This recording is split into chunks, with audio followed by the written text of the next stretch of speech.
Terima kasih pemirsa, Anda masih bersama kami dalam program Catatan Akhir Pekan TVMU dan kita masih membahas mengenai tema mengintensifkan AIK Al-Islam dan Kemuhammadiyahan di Perguruan Tinggi Muhammadiyah dan Aisyah. Dan kita masih bersama dengan Profesor Dr. Dadang Kahmat MSI dan kita lanjutkan.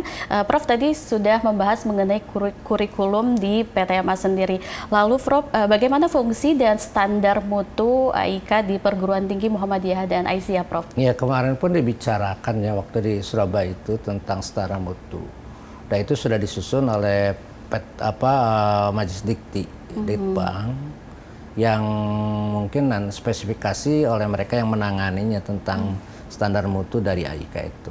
Tetapi walaupun ada standar mutu itu adalah standar minimal.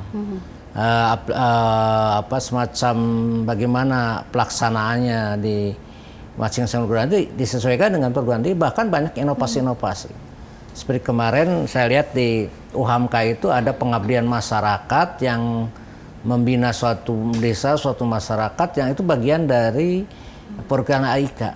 Jadi mereka membina masyarakat itu sehingga masyarakat itu menjadi masyarakat yang maju, yang punya pengetahuan ya, baik keislaman maupun tentang kemuhammadiyah. Saya kira banyak model-model yang dilakukan oleh perguruan-perguruan tinggi Muhammadiyah, Aisyah di mana-mana untuk bagaimana AIK ini menjadi sebuah pelajaran yang harus menjiwai si mahasiswa itu sehingga ada ciri khasnya nanti ya, ketika keluar itu ada ciri khas.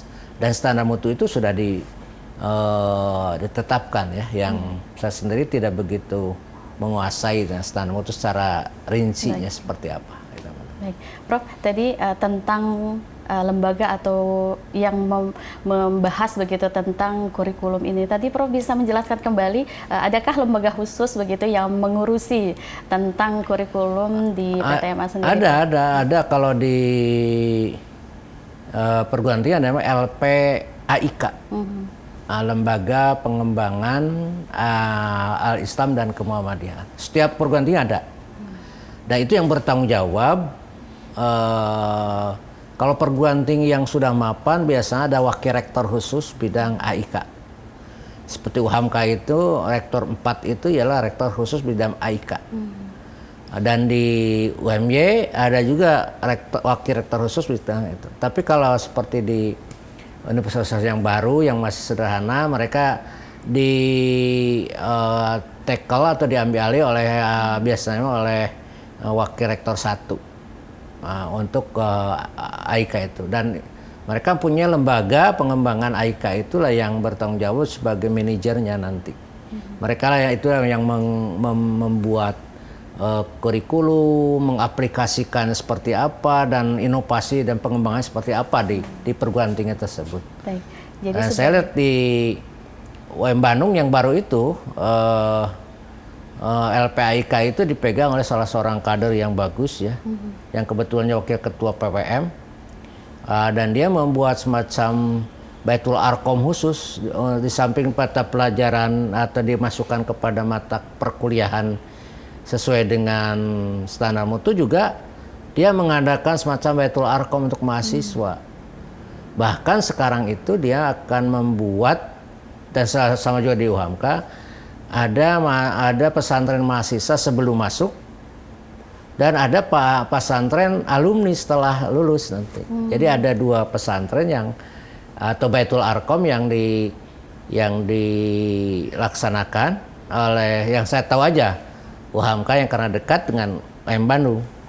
Itu ada yang namanya Baitul Arqam prakuliah dan Baitul Arqam pasca kuliah. Jadi sebelum mereka di wisuda, mereka ada Baitul Arqam dulu selama sebulan. Jadi saya kira itu bagus, itu akan menguatkan materi-materi maupun pembinaan-pembinaan kepribadian dari mahasiswa di samping mereka kuliah, dan mereka diintensifkan. Kan kalau Baitul Arqam itu sampai mereka malam-malam dibangunkan, sholat tahajud, membaca Quran, zikir, itu kan diajarkan. Di samping pembinaan kognitif, juga pembinaan kepribadian bagi mahasiswa itu. Saya kira lebih intensif dan lebih tertanam dalam hati itu. Oleh karena itu mungkin ini harus jadi model nanti bagi perguruan tinggi Muhammadiyah yang lain untuk mengadakan semacam Baitul Arqam prakuliah dan Baitul Arqam pasca kuliah. Bahkan kalau mau 3 kali juga boleh saja. Itu saya kira sangat bagus. Sangat bagus untuk lebih menguatkan kembali. Baik. Jadi tadi sesuai dengan tema untuk mengintensifkan dan tadi kan Prof mencontohkan perguruan tinggi Muhammadiyah tadi UHAMKA begitu ya Prof ya, dan Universitas Muhammadiyah Bandung yang dengan programnya yaitu tadi Baitul Arqam pra dan pasca begitu ya Prof ya, dan semoga juga menjadi rekomendasi ya Prof ya untuk kedepannya dan sebagai contoh juga kepada perguruan tinggi Muhammadiyah dan Aisyah lainnya ya Prof ya. Nah Prof, kita akan lanjutkan lagi dengan tema yang sama yaitu mengintensifkan AIK di perguruan tinggi Muhammadiyah. Tetaplah bersama kami pemirsa di Catatan Akhir Pekan TV.